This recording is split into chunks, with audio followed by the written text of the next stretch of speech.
بسم اللہ الرحمن الرحیم۔ السلام علیکم۔ عذاب قبر سے بچنے کی دعا۔ زندگی کا پتہ نہیں کہ کب موت آ جائے، ابھی یہ دعا پڑھ لے۔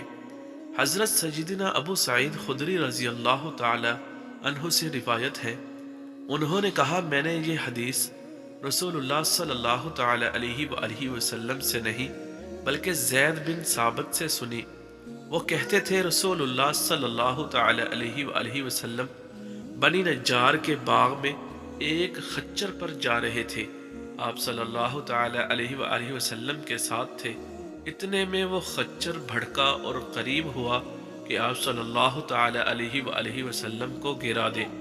وہاں پر 6 یا 5 یا 4 قبریں تھیں۔ آپ صلی اللہ تعالی علیہ وآلہ وسلم نے فرمایا، کوئی جانتا ہے یہ قبریں کن کن کی ہیں؟ ایک شخص بولا، میں جانتا ہوں۔ آپ صلی اللہ تعالی علیہ وآلہ وسلم نے فرمایا کہ کب مرے؟ وہ بولا، شرک کے زمانے میں۔ آپ صلی اللہ تعالی علیہ وآلہ وسلم نے فرمایا، اس امت کا امتحان ہوگا قبروں میں، پھر اگر تم دفن کرنا نہ چھوڑ دو تو میں اللہ تعالیٰ سے دعا کرتا تم کو قبر کا عذاب سنا دیتا جو میں سن رہا ہوں۔ بعد اس کے آپ صلی اللہ تعالی علیہ وآلہ وسلم ہماری طرف متوجہ ہوئے اور فرمایا، پناہ مانگو اللہ تعالیٰ کی جہنم کے عذاب سے۔ لوگوں نے کہا، پناہ مانگتے ہیں ہم اللہ کی جہنم کے عذاب سے۔